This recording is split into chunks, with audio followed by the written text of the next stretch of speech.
Bitcoin was almost inevitable because people knew that the digitization of society would lead to a government overreach and surveillance and control. Satoshi stood on the shoulders of giants who were questing for digital cash, right? E-cash that we could use on the internet without government control.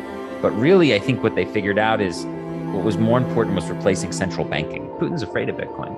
Putin's opponents use Bitcoin.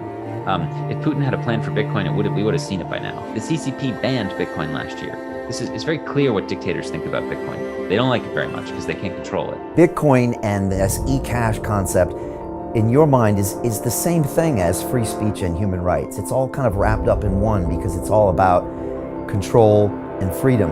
One of the reasons I'm bullish about Bitcoin for America is that Bitcoin is free speech, private property, and open commerce, open capital markets.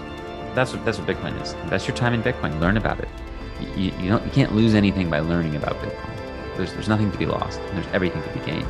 And I'm pretty sure that in 10 years, if you're listening to this, you're going to look back and smile about the possibilities that you had back then. And we're going to be filled with one thing: regret that we didn't do more. We didn't educate more people about Bitcoin. We didn't buy more Bitcoin. Whatever. But we have time now when very few people believe in this thing. I mean, it's almost engineered in a way to generate disbelief. Every time it goes up, it comes down. And now, Bitcoin's dead. Bitcoin's not dead. Bitcoin's just getting started.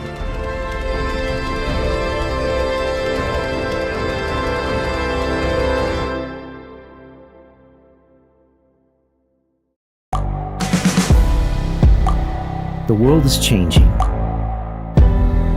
Inspiration is everywhere. It has never been so easy to connect, share, and bring people together. We're learning from others and finding the best in ourselves. Challenging our beliefs, sharing our vulnerability, overcoming our fears, transforming ourselves so we can transform the world. How far can we go? This is London Real. I am Brian Rose. My guest today is...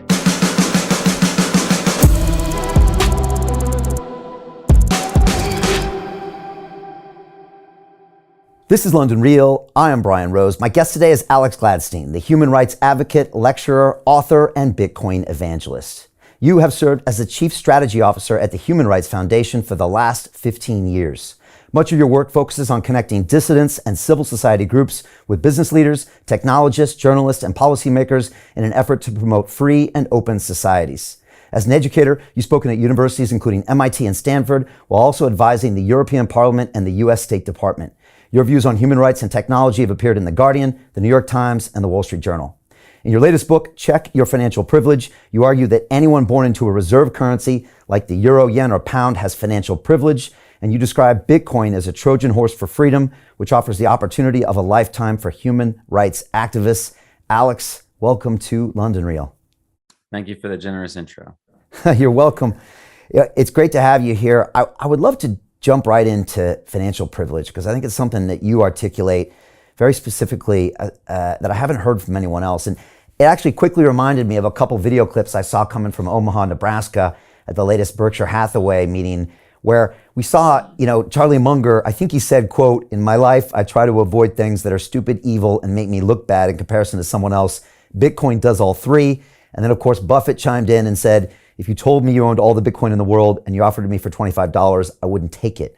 And, I've been involved in the blockchain space for a few years, and sometimes it's hard for me to watch these kind of financial professionals just not even engage with this new protocol. And I'm just curious, how do you view those statements, and how do you view it through a lens of financial privilege?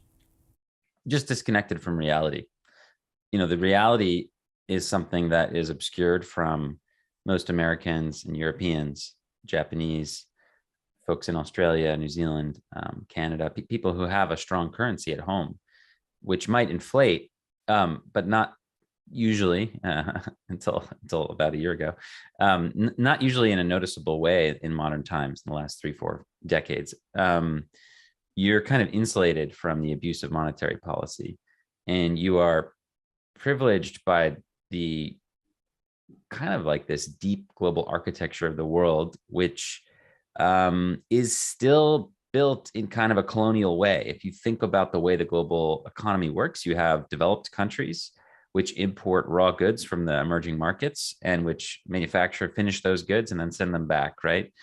In many, many ways, the West still imports things like metals, oil, energy from like less developed countries, and they kind of accrue a lot of those benefits, and their currencies, in many ways, therefore, are much stronger, because currencies like the dollar end up pricing the energy markets, and end up being the bedrock of the financial markets, and the dollar and euro and yen end up being the reserve currencies that central banks want and that banks want to work with. They accrue so many benefits that just aren't there for the rest of the world. Only about a billion people, a little more than a billion people, live in a country with a native reserve currency. So close to 7 billion don't have that, right? So about 87% of the world lives in a country that either is an authoritarian regime where you don't have property rights, no FDIC insurance, no one's gonna protect you in court. The courts are owned by the state, right? Or you live in a country with a weak currency. And I think that people like Buffett and Munger are just sort of shielded, either intentionally so, they're looking the other way, or they're just kind of blind to the fact that they have this just enormous privilege over most of the world, and that for the average person on this planet, you can't trust your fiat currency. You can't really trust your bank. It's very difficult for you to like connect financially abroad if you have family. Things like capital restrictions, capital controls, frozen bank accounts. These are real. These are real things that people face on an everyday basis, and that the average person's daily life is actually one of having problems and difficulties with the financial system. Where for people like Buffett, it's easy, whatever, they can like get a credit card or a line of credit, or they can borrow, or they can use Venmo or PayPal, or they live in the reserve currency of the world, the dollar. They don't have to worry about their nation defaulting, et cetera, et cetera, et cetera. So I think it just comes from being in a bubble, if that makes sense. Yeah, I was just talking to Jimmy Song recently about this, and he said, we kind of laud them, but they're kind of masters of this fiat system, and again, a reserve currency of fiat, and they managed to play this one game really well. But I guess if you zoom out, it's just a game, and when you look at it in comparison to the rest of the world, or a Bitcoin perspective of the rest, you're like, all right, they're really good at kind of gaming this system or maximizing this one piece. But is it really the value creation, and how does it really tap into the rest of the world? Is that the way you look, the way that certain people are kind of celebrated in like the dollar financial system or other ways? Well, I mean, I'm not sure I'd call it a game. I mean, it's the base reality of how the world functions. And I think it's something that Jack Dorsey said recently was very interesting in an interview he had with Michael Saylor. He was pointing out that he thought it was fundamentally unfair that people in Nigeria, a country of 200 million people, had to sit there and get the price of their money changed by arbitrary decisions of like a small group of old elite, white people in Washington at the Federal Reserve, board, right? Like these people aren't even elected by Americans, and they come from a very kind of similar background. They, you look at Powell, he comes from private equity. Like that's who's deciding literally the price of money for the whole world. It's like the price of the dollar, the borrowing rate for the dollar determines literally every other price of money in the whole world. So I kind of look at it like in 100 years, I think we'll look back in time at this age where this literally tiny group of people control the price of money for the whole world. And we'll look at that as kind of medieval. I mean, it's crazy when you start to think about it that way. And you mentioned like 100 years from now, if we kind of go back, not 100 years, but like I guess 80 some years, you kind of get to, I guess like 1944 and Bretton Woods and the petrodollar. And like you've talked earlier about creation of the UN, and how like kind of our current reality was all formed around that kind of power struggle there. I was wondering, is that something you talk to people about to try to bring them into what our base reality is? And how do you talk to people that don't necessarily know the origins of where we are now? Well, when I'm doing human rights advocacy, or I'm talking about, let's say, Bitcoin, you don't really need to know any of the backstory. You don't need to know any particular economic doctrine. You don't need to read a book of Austrian economics or anything like that. You don't need to know any history, actually, really at all. You just need to empathize with somebody whose money doesn't really work well. And it should be pretty easy for you to make the conclusion that, wait a second, we have this new monetary protocol where I can just reach them in minutes or in seconds using the Lightning Network. And they might be in the West Bank or in Havana or in Tehran or wherever. And we can just connect. We can be human and connect with each other. And there's no one that can stop us, no government or corporation. And I think, to me, that just should be a pretty obvious and immediate and incredible realization for folks. And not only do you have that direct human connection, but with Bitcoin specifically, you have the trust in the system and the rules of the money. We just saw a cryptocurrency hyperinflate yesterday. Terra Luna, right? This token, went from having a couple billion units to having many, many trillions, right? So that's not going to happen in Bitcoin, right? So you have kind of this promise of cryptocurrency, of this digital currency that can operate outside the control of the state and of corporations, married with an inability for small groups of people to manipulate and mess with the money rules. That's the magic, because it puts us all on the same footing. It doesn't make everybody equal when it comes to, for example, like wealth or anything like that. I don't really think it changes that so much, but it gives monetary equality, equality of monetary opportunity. So the billionaire and the refugee are the same in the eyes of the protocol. And I think, these are things that you can understand, without needing to do all the history. But look, yeah, doing the history makes it a lot more obvious. I didn't know the history when I first started getting into Bitcoin, of money and where it came from and how did the dollar become so dominant like that. I just didn't know any of that history. But learning about that history and writing about it and researching it for the book certainly helped me clarify my passion for Bitcoin and why I'm kind of so excited about its potential for humanity.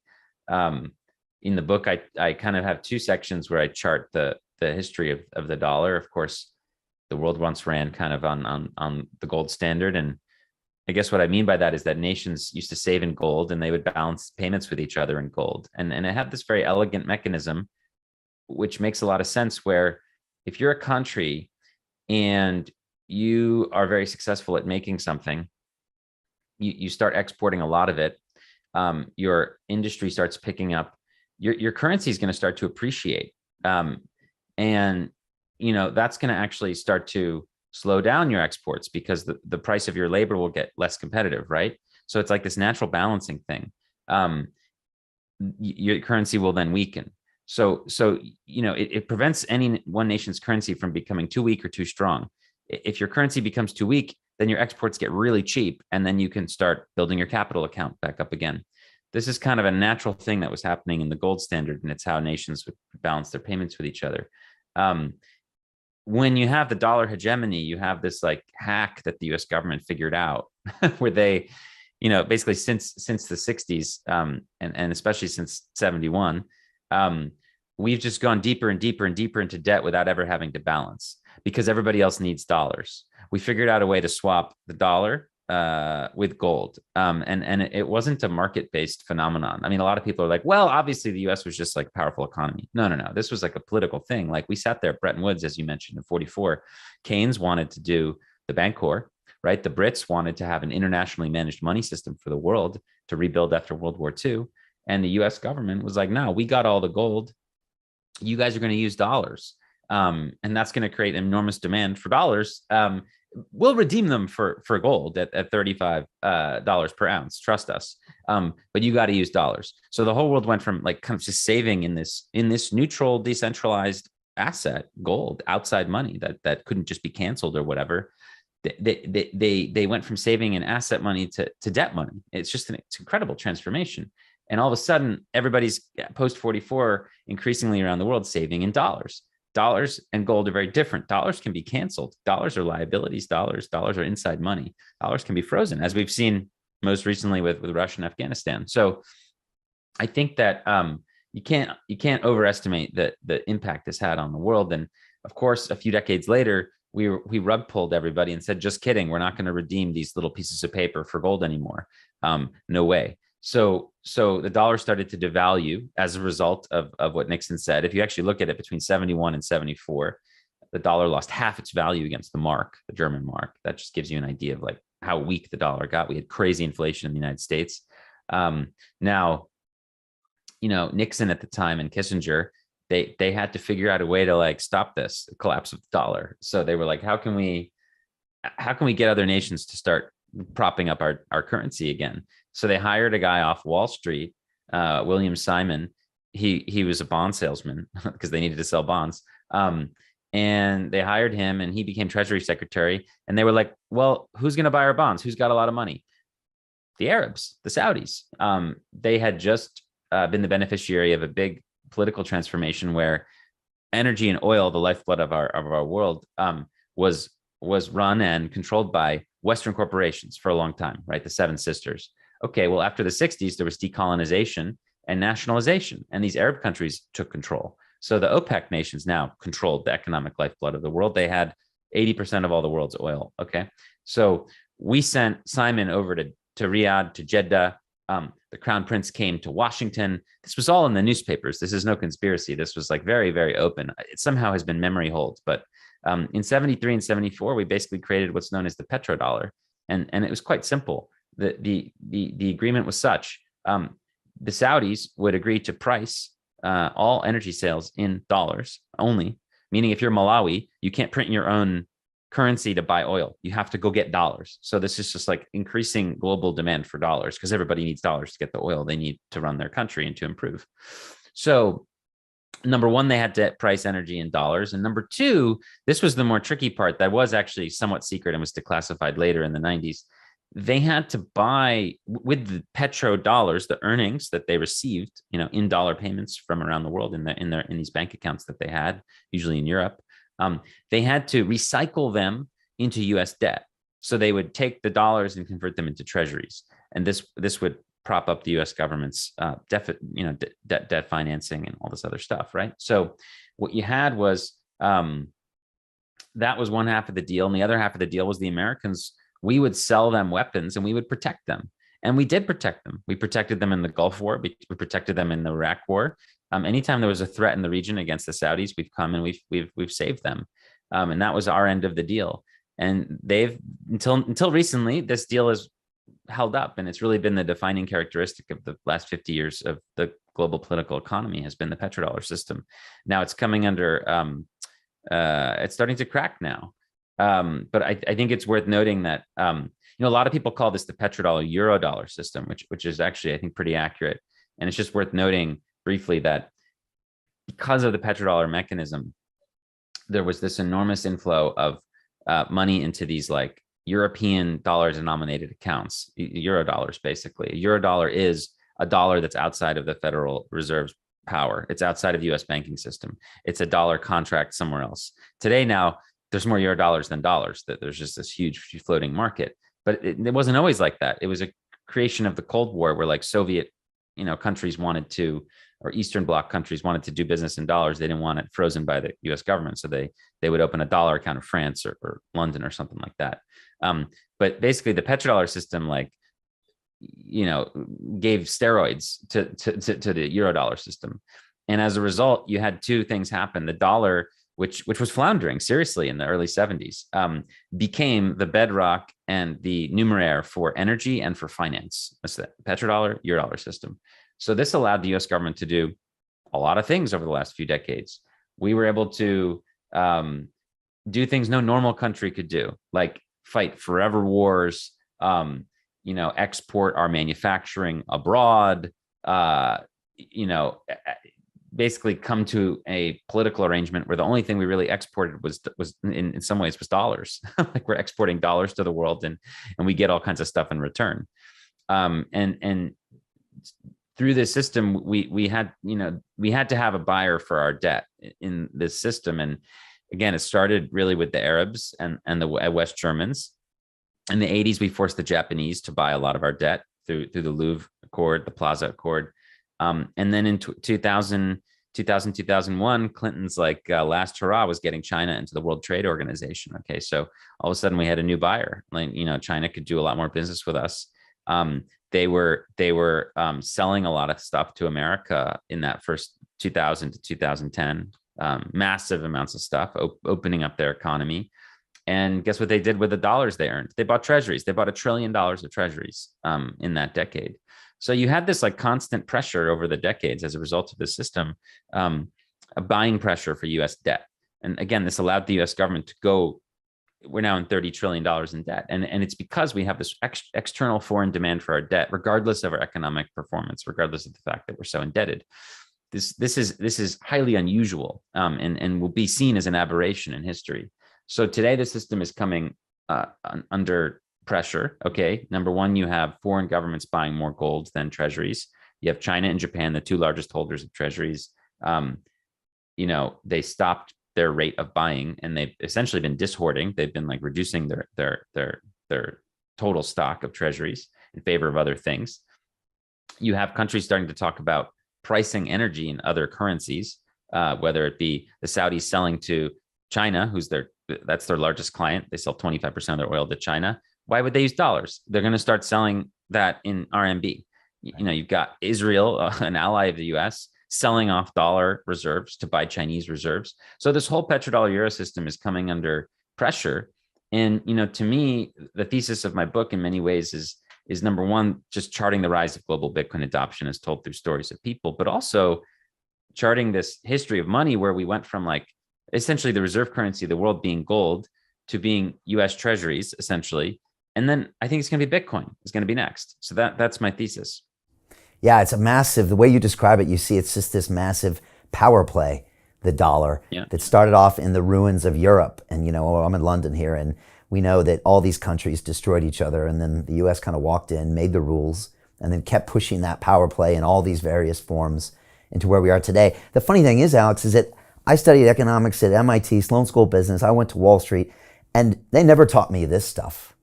Most people in finance don't necessarily, right? They don't necessarily even know the history of the world they're in. And they don't know all the connotations of it.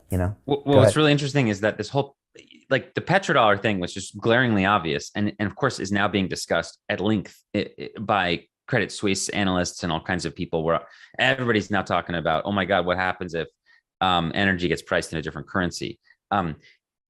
Even a year ago, when I first came out with this research on the petrodollar, and certainly before that, it was considered conspiracy theory stuff that Ron Paul would do. And it's crazy because you go back to the 70s, again, this was a totally talked about thing. The petrodollar thing there's tons of JSTOR academic research on it.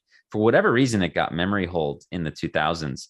And in my book, I suggest, a provocative thesis that may be part of why it was memory hold. In the end of the 90s, there was a challenger to the dollar, is the euro, right? So you had all the nations of Europe coming together. You go back to the late 90s, early 2000s, people were legitimately concerned that the euro would take over the dollar, right? I'm sure you saw this from your perspective. Yeah. All the newspapers were, even if deep down fund managers didn't believe it or whatever, certainly it was discussed. It was out there and discussed. And when the euro came out, it was quite strong against the dollar. Everybody remembers this. And look, one of the things that started to happen was the petro euro was born. This idea of oil countries selling and denominating currency in euros. And this is very important. It's not just about the sale. If you think about it, there's so many things that happen in an oil transaction. There's not just the sale, it's the insurance you have to pay. Right, for your shipment.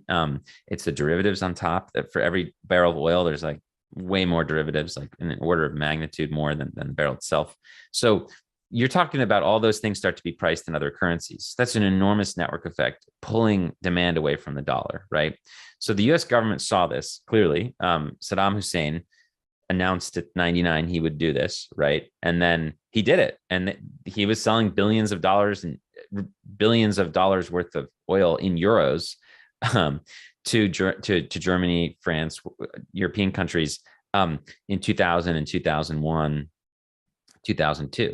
I think he sold something like $25 billion worth of energy, over that time. And in euros. And I think his country was like, at the time, definitely a top 10, but maybe even a top 5 oil producer. Okay. So what's really interesting is if you just look at it from sort of first principles, the petro euro was a thing, and it could have easily started to spread, right? Other countries that produce oil in the region may started to look at this. Okay. And then after the invasion of Iraq, one of the first things that happened, and this is again in the mainstream media noted, this is not like some conspiracy theory. In June of 2003, the new Iraqi government went back to selling oil in dollars again. So, I mean, that you can say that it's coincidence or whatever, but the reality is that Saddam was selling oil in euros, created the petro euro, which is a rival to the petrodollar, and then he got taken out. And maybe you want to say it's coincidence, but you know what? Like, the Iraq war is so crazy. As someone who was in high school during 9/11 and who watched the whole Iraq war thing, really shaped my worldview. Like, there is no good explanation for the Iraq war, just none. Like, it clearly wasn't for democracy. No one could possibly believe that. It wasn't to push back against Iran. Iran got a lot more powerful in the region afterwards, quite obviously, because we took out the Sunnis and the Shias now run the country.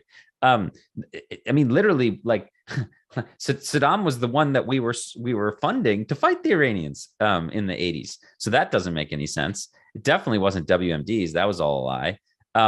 And this idea that it's for terrorism was also a joke. There was no connection at all. In fact, the invasion of Iraq later created ISIS in Iraq. All a power play. None of the official explanations make any sense. So there's still this like search for why did we invade? No one really knows. I mean, we speak of it in vague terms, and it wasn't about oil per se. Like, America didn't get very much by that point. Like, the US got most of its oil from its own oil fields, from Canada, from Mexico, from Venezuela. Like, it got a very tiny percentage of its oil from the Middle East. I mean, Europe was more reliant, but we just weren't that connected. But if you start to think about the architecture of the petrodollar system, well, we had to protect the Saudis. That was part of the deal. And I very much think that it makes as much sense as anything else, that we wanted to protect the system that made possible our geopolitical power projection. What made possible our geopolitical power projection was the fact that energy was priced in dollars, and therefore finance was priced in dollars. And that's going to start to crumble. And we won't be able to do the same power projection. And in a recent essay that I wrote after the book came out, I really explored this idea of quantitative easing and war and how they're connected. And it's so interesting because historically, at least in America, my country, but also it's pretty similar among most democracies, wars used to be fought with taxation and war bonds, or they would call them liberty bonds or whatever. So, when Keynes came out with his book, How to Pay for the War, like in World War II in Britain, I mean, it was about taxation. And you go back and you read Kant and Mill and Smith and all these people, and they said governments shouldn't borrow for war, but if they have to, they really need to tax for it. So you had this situation where, like, at least in America, like World War I, World War II, Korea, all these wars were paid for by taxation and borrowing. The American people during World War II, 85 million Americans bought Liberty bonds to the tune of what is now $3 trillion. Okay. So Americans, what I'm saying is that they were very involved in war making, even if they didn't go themselves. And they did go themselves. We had conscription, obviously. Everybody knew someone abroad. It was very different. And even if you didn't fight, you were paying for it and you knew it. Okay. So these wars the people were connected to the war. Like, it was a thing that we were connected to. But after the 60s, Johnson tried to raise taxes for the Iraq War. It ended up being one of the last things he did, and then he left office. I mean, he made him very unpopular. So since 68, there's never been a war tax in the United States, and we've never done any significant Liberty Bond sales again. And all of our wars since have been paid for on credit card, called the credit card wars. All the post 9/11 wars were paid by borrowing. And this is really only possible if your interest rates are low, right? So if your interest rates are high, you can't afford these wars. I'll give you an example. So we're seeing this now, right, in the last few months. But like when the interest rate was when the Fed overnight rate was like what 0.08%, which was a few months ago. Okay, so it meant that like bonds were 1% or 2% or whatever. For every 100 basis point increase in the interest rate, if you have $30 trillion in debt as a country, that's $300 billion more dollars that you have to pay this year to your bondholders, right? So you start talking about a 3% increase in rates. Okay, that's almost another $1 trillion. The federal budget for 2022 that Biden has projected is $6 trillion. And we only have 4.3 trillion of that covered by revenue through taxation, et cetera. So we already have an overhang of 1.7 trillion. This will mean less 30 trillion. So this will mean less wars. The more my thesis essentially is that as we move away from the dollar hegemony, things like unnecessary forever wars in exotic places become not affordable. Like we're fighting this war called Operation Inherent Resolve that most Americans don't even know about, including me until recently. It's been active since 2014. It's a $10 billion war. And I mean, it's in 3 countries. It's in Libya, Syria, Iraq. Like most Americans have no clue about this war. This stuff is impossible. This is only possible using this like exaggerated version of fiat money as a base layer of the financial system. Wow. So as we head to a world of higher inflation, higher interest rates over time, I think it's going to be interesting the way it shapes the world. I think America becomes probably less aggressive. I think that we build more industry at home, and that there's more promise for the people. And, Bitcoin to me represents a lot of hope, because if you go back to the 30s, I mean, FDR took gold away from Americans, like literally Executive Order 6102. As I'm sure many of your guests have mentioned, I mean, look, couldn't own it, right? They made it illegal, and it wasn't legal again until the 70s. So when we had all this time of financial repression, like in World War II, for example, where they had yield curve controlled, and basically like any dollar asset was just getting crushed because inflation was so much higher than interest rates.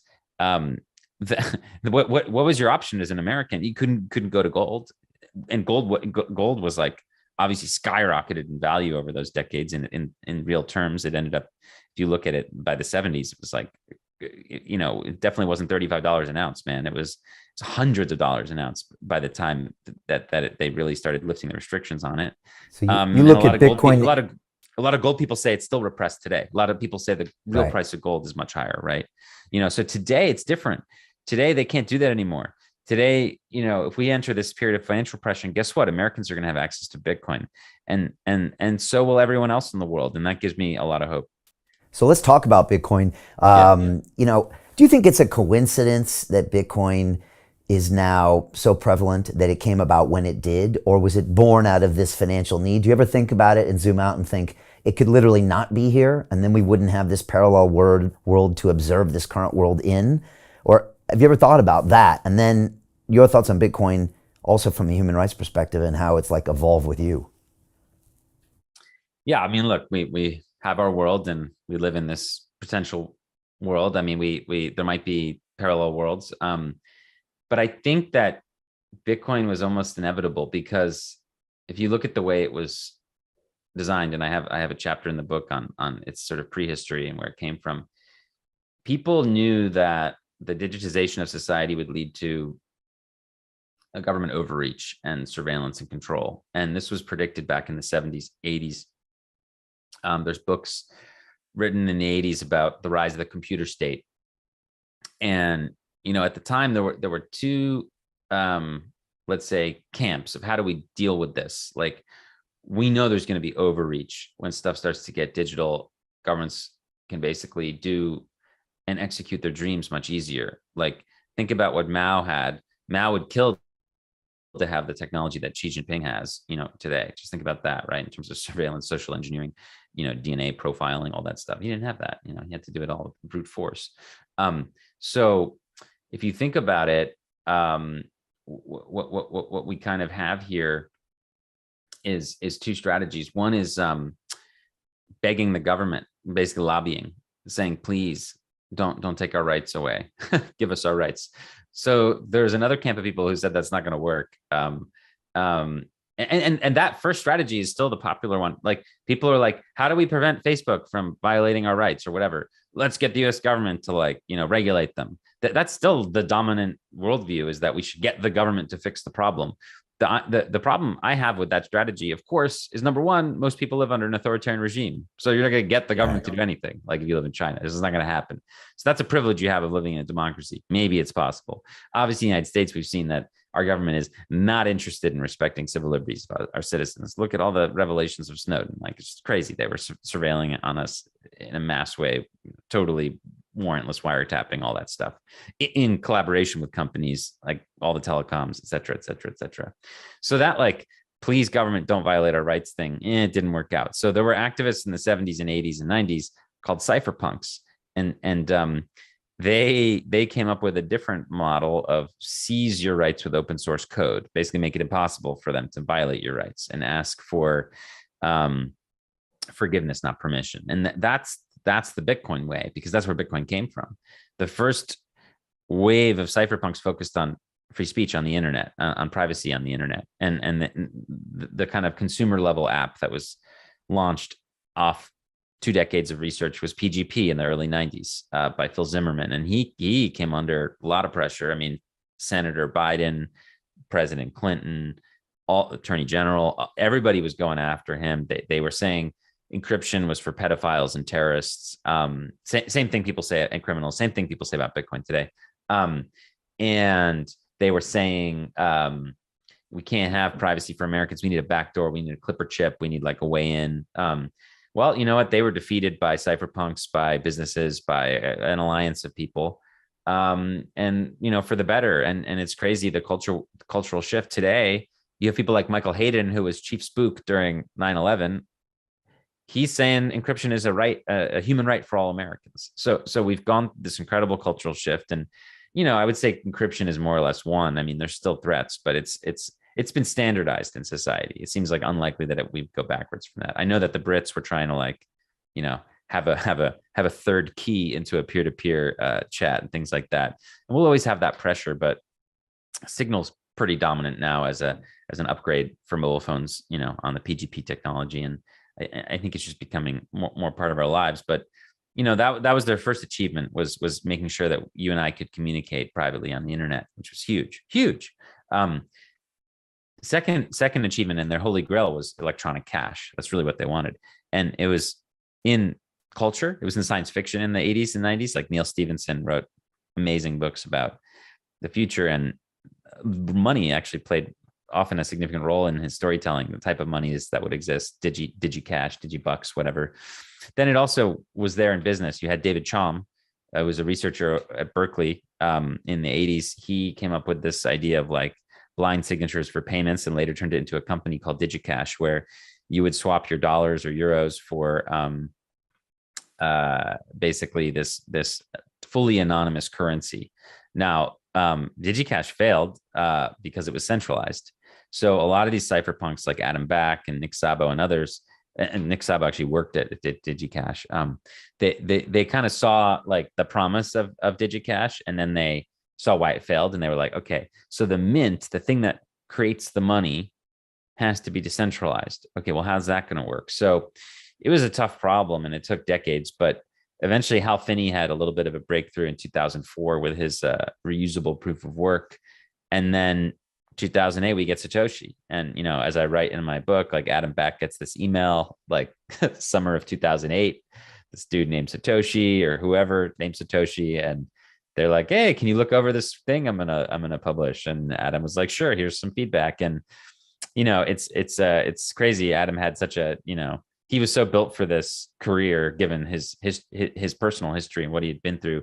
PhD in distributed systems, and he studied economics, and he came out with Hashcash and thought about this way of tying digital work to real world energy. I mean, he basically pioneered a lot of the stuff that went into Bitcoin. And, we talked about that in the book, but essentially, like, this was the big breakthrough. And we have it now. We have digital cash. But the cool part is we have something even better. We have digital gold too. And this relates to the human rights part. But I think Satoshi, again, realized that to make digital cash work, the mint had to be decentralized. So there could be restraints, or there needed to be restraints on monetary production. It couldn't be something that, like, the group of people could just change. I mean, then you'd be back to just the old way of doing things. Because don't forget, you can censor in two ways. You can censor by freezing or censoring, right? But you can also censor by demonetization or devaluation. You can make the currency worthless. So Bitcoin needed to protect against both of these things. So it's no coincidence that it was released during the great financial crisis, not during some surveillance scandal. And if you look at the Genesis block, obviously, in Bitcoin, it references the bank bailouts in Britain, Chancellor on brink of second bailout of banks. So, people like me believe that Bitcoin was ultimately, look, it was Satoshi stood on the shoulders of giants who were questing for digital cash, right? E-cash that we could use on the internet without government control. But really, I think what they figured out is what was more important was replacing central banking. Okay, so people like me believe that Bitcoin is actually a competitor to central banks, and that it will ultimately be the reserve currency of the world. The cool part is it's not just going to be for governments. Everybody can own it. So it's this, like, ultimate check on government power. And that's what you observe today when you look around the world and see the tens of millions of people who use Bitcoin in Cuba, in Nigeria, in Argentina, in Iran, in China, wherever. They're able to have a little bit of freedom, regardless of how tyrannical their government is. They're able to take their work and time and energy and turn it into something that can't be stolen or confiscated or debased. And they're able to have the freedom to interact with that currency, their lifeblood, with anyone in the world. And it can't be stopped. And it's just, I think it's remarkable and much needed. And in some ways, again, inevitable, I guess, to close on the question you asked. It's kind of like, the system created Bitcoin because the system was headed in such a repressive direction, and humans are, just very creative. And you see this often in dictatorships. Like, dictatorships often lay the groundwork and environment for, like, very creative art, like amazing art and film come out of repressive conditions. So I think, as the world was becoming more digital and repressive, something like Bitcoin was almost inevitable to happen. There's other theories about where it came from, but to me, the most likely one is that it was the work of human rights activists. And Bitcoin and this e-cash concept, in your mind, is the same thing as free speech and human rights. It's all kind of wrapped up in one because it's all about control and freedom. And that's something that go ahead. I think I'll just give you an example. Like, Alexei Navalny is an opposition politician in Russia, right? So what's one of the ways that Putin has been going after Navalny? Well, now recently he's poisoned him, he sent him to Siberia, whatever. Yeah. But over the years, like, that organization was relentlessly attacked at the financial level. Their bank accounts were frozen, right? So if you freeze an activist group or an opposition politician or a newspaper's bank account, you basically disarm them, right? So that's like a tactic of government dictatorship, a deplatforming, you could say, right? You deplatform them. Well, guess what? You can't deplatform Bitcoin. So, they were raising money in Bitcoin for years. They raised almost 700 Bitcoin over the last 6-7 years. And apparently Bitcoin and cryptocurrency account for 10 to 15% of their monthly income. So in terms of revenue, donation flow. So I think it's been a lifeline for them, and it's been a lifeline for many other groups around the world. And that will just increasingly become the case as more people learn about it. Yeah, you mentioned how the typical response is to say the government fix our tech platforms and make sure that they're free. And that's probably the wrong way to go around it. In 2020, we got kind of deplatformed for broadcasting some things on YouTube, and it spun into then. To continue watching the rest of the episode for free, visit our website, londonreal.tv, or click the link in the description below.